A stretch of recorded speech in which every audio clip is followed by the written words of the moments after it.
In this video package, the consortium of international non-governmental organizations in collaboration with the government of Malawi highlights a sample of success stories of their response program towards the 2016-2017 food crisis that affected about 6.5 million people in Malawi. During the 2015 growing season, Malawi experienced the worst devastating effects of the El Niño phenomenon in living memory. Following this, the state president, Professor Arthur Peter Mutharika, declared state of national disaster and appealed for humanitarian assistance. It was in response to this appeal that DFID, Royal Norwegian Embassy, USAID, European Union Humanitarian Office, Irish Aid, and GIZ funded INGO to the tune of over $42 million for this project. 5 humanitarian international NGOs, namely Save the Children, United Purpose, Oxfam, Concern Worldwide, and Goal, designed a response initiative called Restoring Livelihoods and Enhancing Food Security of El Niño-affected households in Malawi. The project was implemented in 10 most critical districts as endorsed by the Malawi Vulnerability Assessment Committee. The consortium is led by Save the Children. The Director of Operations and Humanitarian Affairs, Amos Zaindi, observes that the project focused on both empowering the communities with skills on resilience to shocks of effects of climate change, as well as assisting communities to be food secure. The design of the interventions during the 2016-2017 response, it wasn't just giving out either food or cash. We had also included other what we're calling recovery interventions, the provision of seeds, the provision of extension service, especially on the climate smart agriculture, but also the supporting communities to set up village savings and loan and other activities. The idea behind, we wanted them to graduate from this perpetual problem where every year they expect handouts or they expect to receive something, such that in the next season we expect that not many of them will bounce back into the same problem. The project was implemented through a combination of in-kind assistance and unconditional multi-purpose cash transfers. This enabled the most vulnerable households to meet their immediate needs. As a result, the targeted families had food in their homes. This enabled them to spend quality time in their fields, unlike doing pieceworks in other people's gardens. Ethel Kabwaze from the area of traditional authority Chiseka in Lilongwe is a widow with a physical disability. She has 5 children. At the onset of the response program, she had been going around begging for alms at the trading center in order to fend for her family. Ethel commends Oxfam, who were the implementing partners of the project in the area, for transforming her life from a beggar to a food producer. She says with the cash she received, she managed to source farm inputs for her garden. Ndimasaukira ndithu kuti ndipeze chani chakudya chimenechi kumayenda m'mashopu muja kumilundu aja kumapempha chani thandizo. Moti kuchokera nthawi imene akusifamu anabwera kudzatithandiza thandizo limeneli, mashopu amenewo sakundionanso ndikupempha ndalama ayi. Fereleza ntalandira ndalama zokusifamu nagulako nkukathira kumunda kuja. Ndine munthu olumala sindilima akandalama kena napatsa ganyo kundilimira kumunda kuja. Moti pano opanda pindula ndithu kachakudya ndikololako ndithu. Opanda thandizo limenelo sindikanapeza chakudya. Ambiri chakudya chimakhala koneye kuti chathaitha tilibe chakudya. Moti miyezi iyi anayiganizira kuti thandizo lawo lifike nthawi ngati ya miyezi imeneyi. With the same money meant for food, families invested in various income-generating activities. Mariam Leonard, 36, from Misi village in Machinga, is a beneficiary of the project. She is a lactating mother, and so she got extra supplements. Mariam looks after 9 children, 4 of whom are orphans that her family adopted when 2 of her brothers died. With the cash that she received over the project period, Mariam invested in a number of ways. She is very confident that beyond the project timeline, she will live to benefit from her investments. Courtesy of Save the Children, the implementers of the response program in her area. Sefu kundithandizira kukhomo kuno ndinaona kusinthika ana fizi ndimalipirira bwinobwino ndinapeza munda wa 65,000 ndinapereka kokwana kawiri ndinathandizika nditu mena ndinaandika kachiwiri ndinagaliza kuti apapa tikagule fertilizer matumba awiri pena ndinatapa ukagula chimanga kuti mwina kapena tikhale ndi mphamvu yomapita kumunda ukalima kalina ni chomwecho nditalandira pena titani tigule mbuzi mwina utheka pasogopa msitinga pasibe kupuni ayi tizathandizika chiweto komanso chenjicho tikaone ndiwo kunena matemba awawa kuti tizithandizika pa kompano khoza nyumbayi ochokera ndalama yomweyo ndi matembawo po ndikuthokoza kuti ine ndinali mphawi mapeto sindimayenda kodi ndivala chani koma pano salu izi mwina timbale ndinali osauka koma pano pandikuona kuti ndikuthandizika banja langa likusogola. The interventions supported the transfer of climate-smart agriculture skills through the provision of improved seeds and training of the affected households. In addition, the project built capacity of farmers through a plethora of agriculture extension services.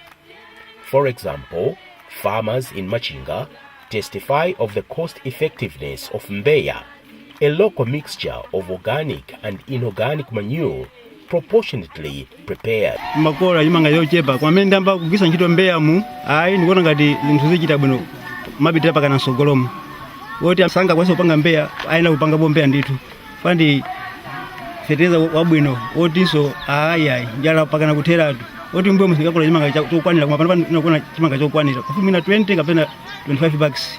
The distribution of relief items here in Mulanje is only a sample of how similar initiatives in all the 10 districts of the response program were conducted.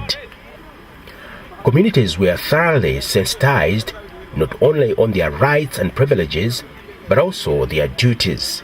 The response program factored a complaints mechanism by setting up a help desk, a toll-free line and suggestion boxes right at the distribution site. They are able to come here and being helped. They are free to give every complaints that they have, and they are helped immediately. The complaints that have been forwarded, the major one are the first time we received the complaint that one of the village headmen was extorting cash from beneficiaries for development purposes at their villages.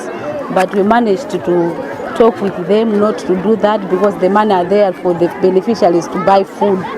So they have to give back the money to the beneficiaries. Whilst most farmers in Mulanje and Chikwawa districts are appealing for continued assistance following crop failure due to pest attack, for the project farmers who adopted climate-smart technologies, the situation is not as critical. Mulera nthaka muli ubwino umene tikuonapo. Number 1, tikumakolola madzi. Mposavuta kapena kuti kupalira nzosavuta ayi. Pa chinyezi sichimathawa ngakhale mvula itabwera yochepa moti timakolola. Monga mmene mukuonera mumu.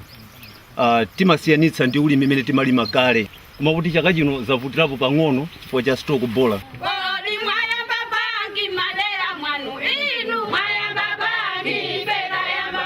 The response program also built resilience through the establishment of village savings and loans. As sampled in most districts visited, the interventions enabled beneficiary households to improve their livelihoods, with the VSL facility championed in her area by Go Malawi.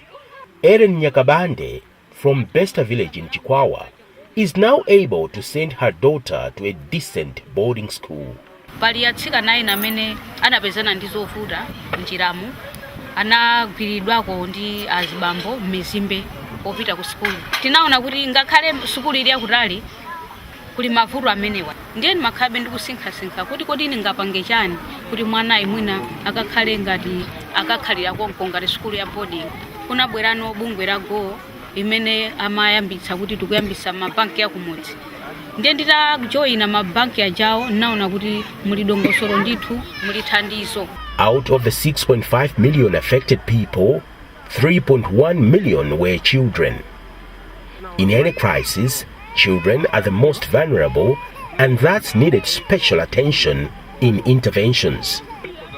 The project provided food and cash supplements to 18,592 lactating mothers and pregnant women.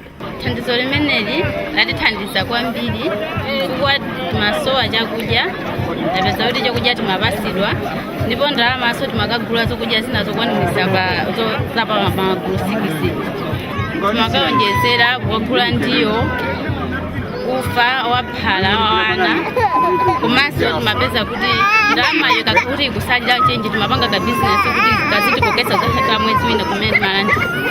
The project also supported nutritional screening to 9,878 children. Out of these, 205 were referred for further treatment at health centers. We caught up with this family whose twin baby girls, Hanifa and Hajira, the program referred for nutritional rehabilitation to the nearest hospital.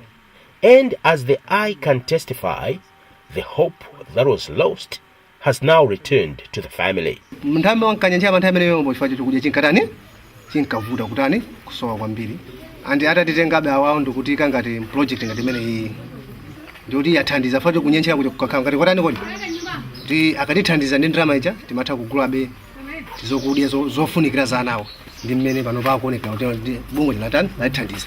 The project also empowered homecraft groups like this one from the area of Traditional Authority Mlumbe in Zomba to prepare and use the 6 nutritional food groups using locally available food items. In Dedza United Purpose empowered farmers to be food secure through the adoption of climate-smart technologies. Manyowa silimatira timangurira zala nkudira tibandire basi ifuyo so fereleza timangurira lero basi kabuya ndesi moneka chimanga makhala njala ajikalire sono bano bantona ngire mene yari kunse ngire mene iyi ndiona kusiyana kwambiri kwa ukhala chimanga yo sangalasa. Farmers are further supported in post-harvest management through village grain banks, a concept that enables them to stock food as a community so it can be used during the lean months of the year. As the project phases out, there are key lessons observed during the implementation of the project. According to Zaindi, notably among these lessons is the involvement of the private sector in the distribution chain of relief items. In delivering the response, whether cash or food, we used the private sector to help us, and we've seen them playing a crucial role. That's something that's quite unique, because where we are coming from, private sector felt that the issue of responding to emergencies is left to government and NGOs alone. Therefore, we proved that the private sector have got a role to play. Secondly, the combinations in terms of whether you give an affected household a bag of maize or a combination of different commodities, or you give them cash so that they're able to make a decision on what to buy at what space. We've been able also to prove that it's possible to do a mix and match. During the response, we were able to switch from cash to food vouchers in some districts, because you only give cash when you know that when you give that cash it will have a meaning in the sense that beneficiaries will be able to go to a market and buy. A total of 702,620 people were reached out with cash distributions, seeds, maize, climate-smart agriculture technologies, skills and awareness.